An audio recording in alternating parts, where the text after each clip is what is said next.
Halo teman-teman, kembali lagi di channel portality.id. Pada video kali ini kita akan belajar bagaimana cara menginstal Kali Linux dual boot dengan Windows, artinya berdampingan dengan Windows. Kita akan punya dua sistem operasi di physical device kita. Kali ini kita akan coba di laptop. Secara garis besar, tahapan kita untuk menginstal Kali Linux di sistem perangkat kita sebenarnya tidak terlalu rumit. Kita akan rangkum jadi beberapa poin besar yang utama di sini. Yang pertama adalah kita akan membuat sebuah ruang kosong di harddisk kita. Jadi kita bukan buat partisi ya, tapi kita akan sediakan ruang kosong agar nanti ruang kosong ini bisa dijadikan lokasi untuk menginstal Kali Linux-nya. Jadi partisi Kali Linux-nya akan terpisah di situ, akan terinstall di situ.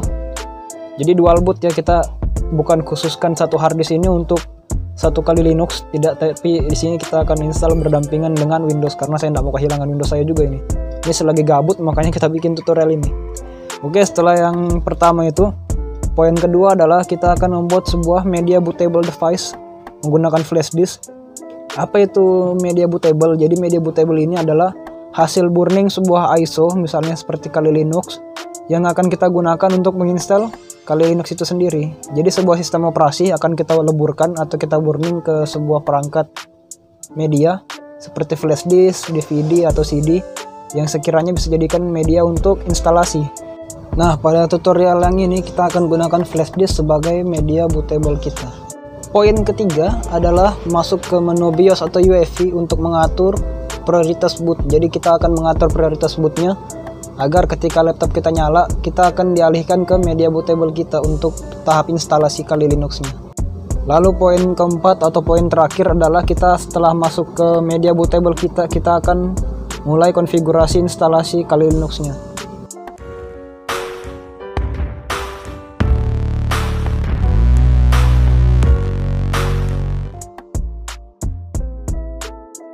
Oke, kita akan mulai dengan langkah menyiapkan ruang kosong pada harddisk kita.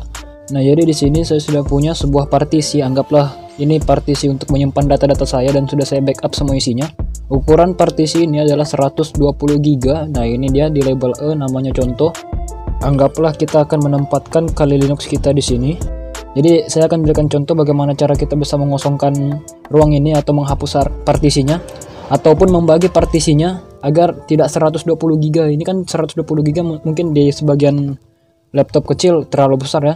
Dan Kali Linux pun tidak butuh ruang sebesar itu untuk diinstal. Jadi 120 GB ini akan kita bagi jadi dua, jadi 60 GB ruang kosong dan 60 GB sisa partisinya. Buka kotak dialog run dengan shortcut Windows plus R, lalu ketikkan disk mjmt.msc untuk membuka aplikasi disk management. Di sini kita akan melakukan konfigurasi melalui aplikasi disk management. Ini adalah aplikasi yang kita gunakan untuk melakukan konfigurasi seputar disk di dalam PC kita. Nah, di sebelah pojok kanan ini kita bisa lihat partisi yang E tadi 120 GB ini akan kita kosongkan atau kita potong 60 GB. Jadi akan ada 60 GB ruang kosong dan tersisa 60 GB di partisi E ini. Kita akan mencari nilai 60 GB di dalam MB ini ada berapa. Jadi 1024 MB kan 1 GB, kita kalikan 60 dan kita temui hasilnya 61.440. Klik kanan lalu pilih shrink volume. Lalu kita ketikkan 61.440. Lalu klik shrink. Nah, bisa kita lihat di sini sekarang 60 GB tadi sudah menjadi ruang kosong dan partisinya sudah terbelah. Sekarang tinggal 60 GB lainnya. Nah, berhubung saya mau menginstal Kali Linux-nya di partisi dengan ukuran 120 GB, jadi yang 60 GB sisa ini kita akan hapus juga. Klik kanan lalu pilih delete volume. Jadi tergantung kalian sih, untuk Kali Linux sendiri paling minimal itu 50 GB sudah sangat baik untuk menyimpan sesuatu di dalamnya. Jadi kalau misalnya kalian menyimpan berkas-berkas tambahan seperti tools dari GitHub dan yang lainnya, kalian pakai aja ukuran 50 GB sudah cukup kok. Nah, untuk melakukan burning ini kita perlu aplikasi tambahan namanya Rufus. Kita tinggal kunjungi websitenya di rufus.ie. Lalu scroll ke bawah dan kita akan download versi portable-nya. Nah, itu ada Rufus 3.12 portable, ukurannya 1,1 MB. Terlalu pelit kalian kalau misalnya bilang gak ada paket data atau kuota segini ya. Klik lalu kita akan download. Start download. Oke, selesai. Oke, kita akan lanjutkan. Silahkan buka di mana lokasi download Rufusnya tadi. Kalau punya saya ada di download, lalu programs. Nah, itu ada Rufus. Nah, untuk aplikasi Rufus ini kalian bisa menjalankannya secara offline, tapi berhubung saya terhubung di internet di sini ada beberapa hal yang harus kalian perhatikan, seperti update otomatis dari Rufusnya itu harus kalian hindari karena akan sangat mengganggu ketika proses burning. Nah, silakan kalian colokkan flash disk kalian. Di sini saya sudah colokkan yang ukurannya 8 GB, dan untuk menginstal Kali Linux untuk membuat media bootable-nya dari ISO-nya ini, ukuran minimal dari flash disk atau media bootable yang kalian perlukan adalah 4 GB. Itu sudah paling minimal, jadi disarankan adalah ukuran 8 GB ke atas. Dan di sini kita punya ISO yang kemarin ya, ISO 2020.3 Kali Linux-nya. Oke, silahkan buka Rufusnya, klik 2 kali.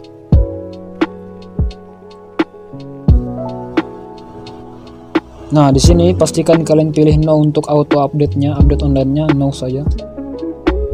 Pastikan device di sini terpilih adalah flash disk kalian karena ini akan diformat untuk menjadi media bootable.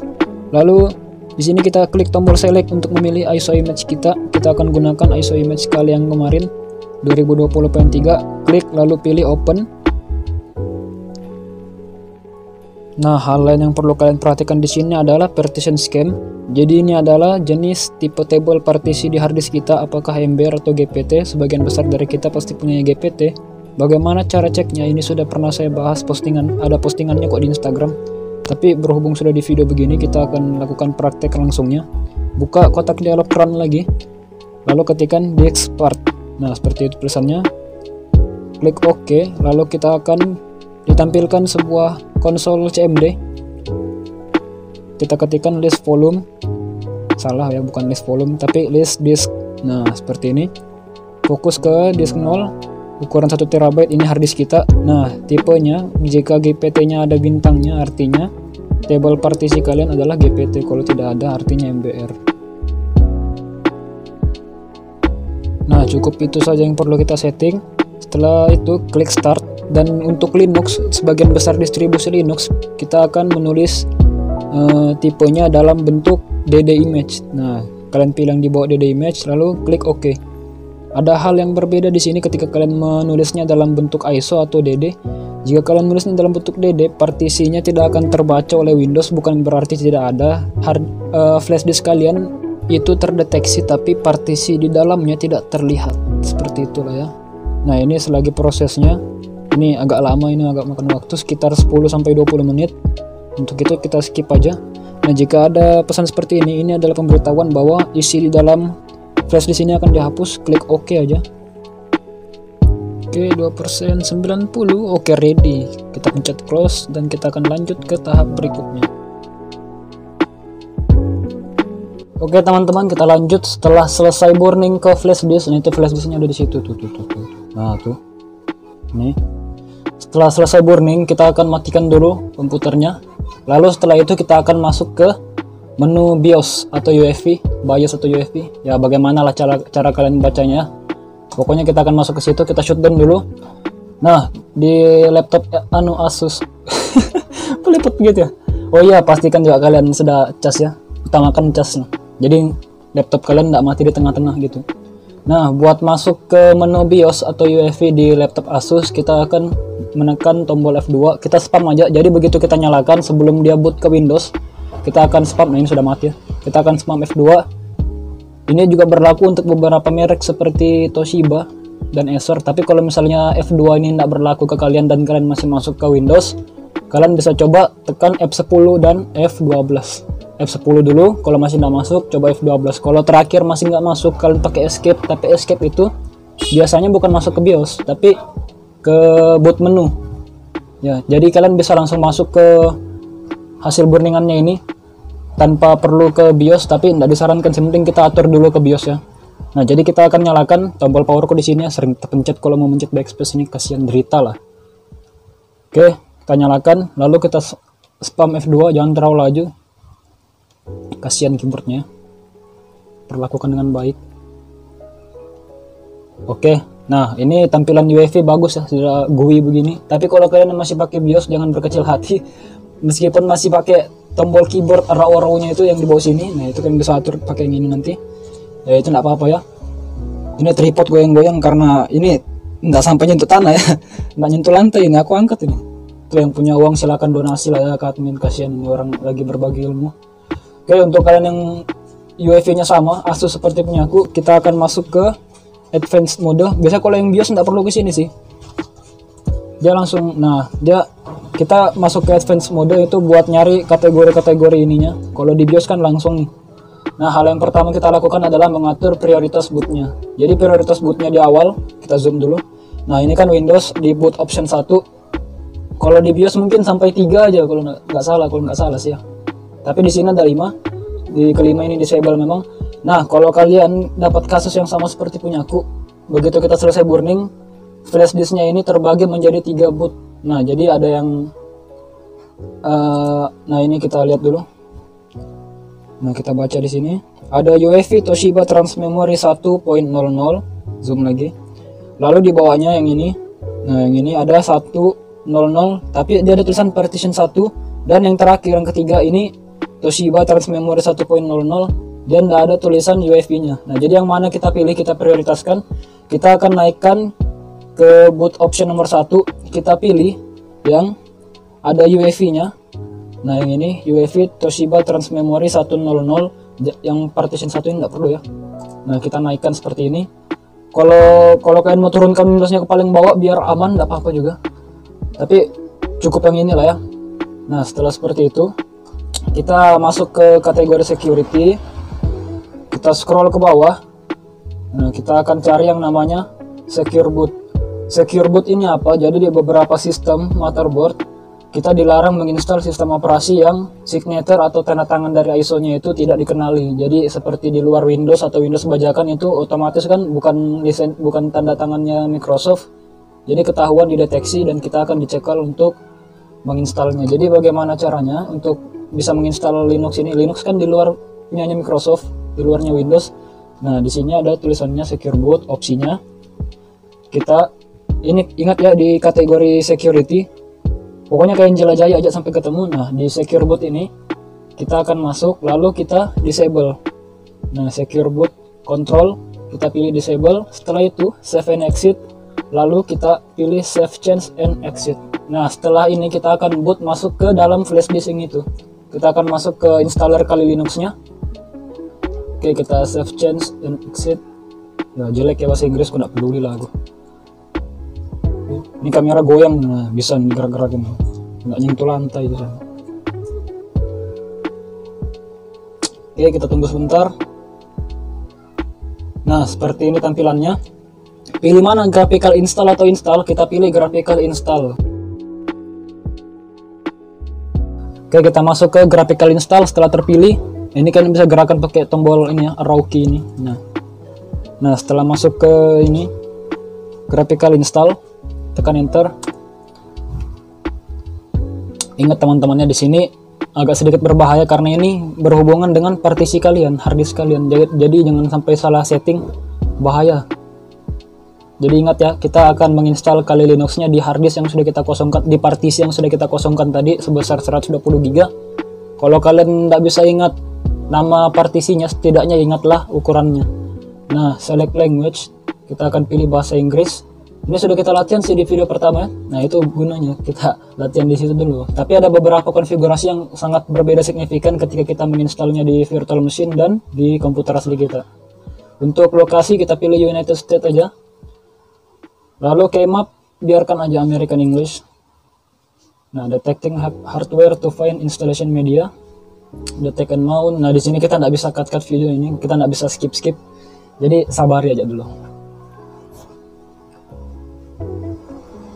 Ini aku usahakan tanpa cut sih videonya, jadi kalian bisa lihat prosesnya bagaimana secara real life. Ini laptop asli ya, ini bukan video editan di VMware-nya. Oke. Nah, sampai di sini detecting network interface. Dan kita akan temui beberapa konfigurasi yang tidak ada di VMware kemarin. Jadi tolong diperhatikan baik-baik di sini. Oh ya, ini versi Kali Linux-nya yang kemarin juga kita pakai 2020.3. Oke.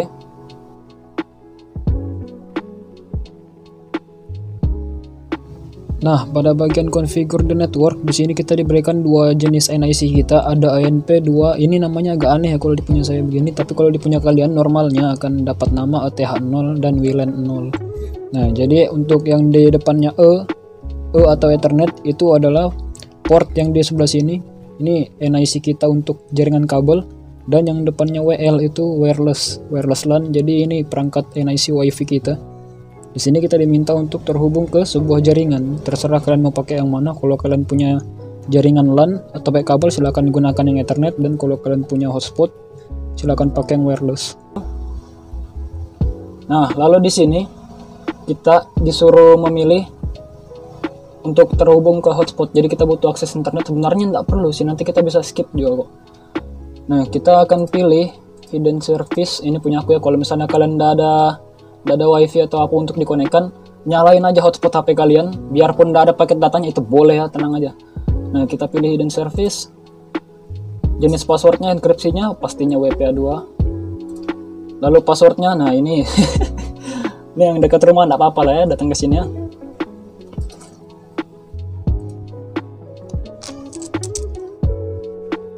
Oke, dia bisa sudah, baru dia mau ya.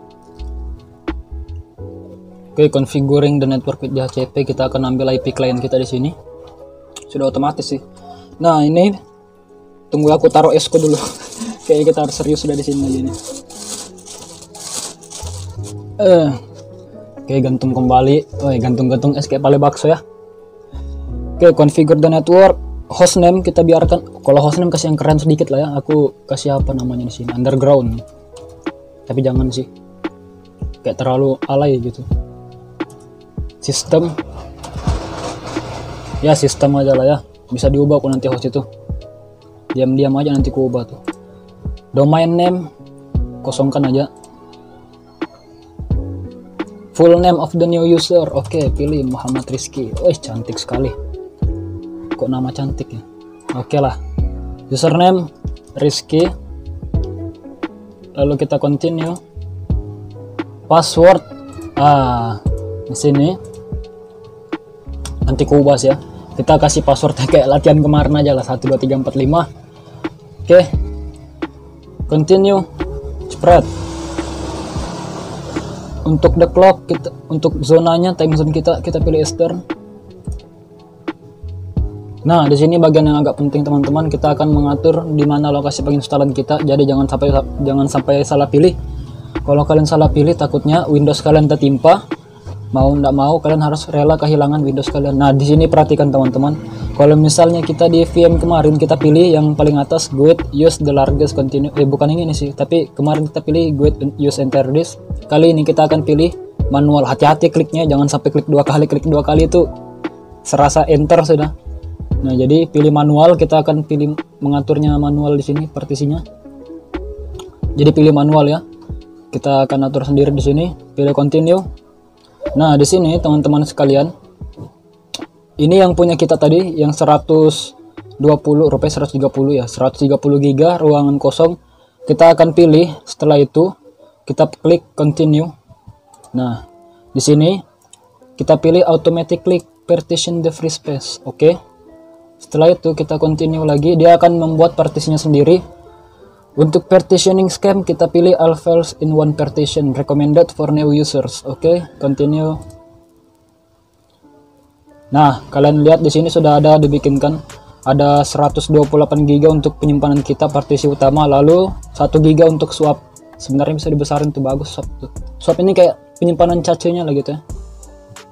Oke, setelah itu kita akan otomatis terpilih yang ini yang paling bawah, finish partitioning and write change to disk loh kan. Nah, setelah itu kita akan otomatis terpilih yang di bawah ini. Nah, ini kita pilih aja, lalu klik continue. Nah, untuk konfirmasi perubahan pada disknya pilih yes, continue. Oke, nah sudah, itu sih yang bagian yang harus diperhatikannya. Kalau yang lainnya sudah next saja sudah. Nah, installing the base system, kita tahu ini proses yang lama, kita akan skip aja itu, kita pause dulu ya. Ini sudah aku ganjal pakai kotak bawahan ini. Oke lah, kita selagi menunggu select and install software. Jadi sebentar lagi kita akan disuruh pilih-pilih lagi apa yang ingin kita install. Sebenarnya tidak perlu ada yang kita ubah sih, biarpun cuma default begitu sudah bagus kok menurut pilihannya itu ya. Jadi kalau misalnya di Kali Linux yang sekarang ini kalian bisa pilih, nah seperti ini. Ini kan desktop environmentnya, kalian bisa custom mau pilih XFCE, GNOME, KDE Plasma, atau install tiga-tiganya, nanti bisa gantian pakainya itu. pas mau login di sesi login kalian bisa ganti sessionnya, tapi mending kita pilih XFCE aja alias default desktop environment. Jadi ini bawaannya. Untuk yang di bawah sini, collection of tools, selecting this item has no effect. Nah tuh sebenarnya sudah bawaan sini, buat apa itu. Lalu top 10, the most 10 most popular tools, ini pasti Warp Suite, Wireshark, Nmap ada di sini ya. Lalu ini default recommended tools available in the live system. Oke, yang ini kita jangan centangin ya. Ini ada additional tools, artinya ada beberapa tools tambahan, tapi jangan sih, takutnya kebesaran malah makin lama installnya. Oke, kita akan biarkan seperti ini. Kita klik continue. Kita menunggu lagi. Oke, ini sudah masuk tahap finishing installation. Dan sudah berapa lama saya menunggu? Sudah sekitar 30 menitan lebih. Nah, oke, jadi di sini sudah selesai finish the installation, installation complete. Installation is complete, so it's time to, ya itulah ya. Oke teman-teman, jadi sudah selesai di sini instalasinya. Sekarang kita harus mencabut flash disknya, yang tepat kita ya media burning kalian tadi, bootable device kalian. Nah ini flash disk akan kucabut. Nah setelah dicabut, ini dia flash disknya. Keren kan, ada lakban-lakbannya kan. Oke, setelah dicabut kita klik continue dan dia akan otomatis restart dan kita akan masuk ke Kali Linux kita. Tenang aja, kita masih bisa masuk ke Windows kita karena di Linux, di sistemnya Linux kita akan dapat multiple choice untuk bootnya. Jadi kita bisa pilih untuk boot ke Kali Linuxnya atau ke Windowsnya. Nah kita akan klik continue. Nah di sini lihat, kita bisa pilih kalau misalnya kalian mau masuk ke Windows, kita tinggal pilih Windows Boot Manager. Dan kalau kalian mau masuk ke Kali Linux, kita tinggal pilih Kali Linux. Kita akan coba masuk ke Kali Linuxnya. Oke, halaman login persis seperti yang di VM, seperti kita lihat. Kita tinggal login 1 2 3 4 5 enter. Nah masuklah sudah itu. Oke, aku lupa colok chargerku ternyata.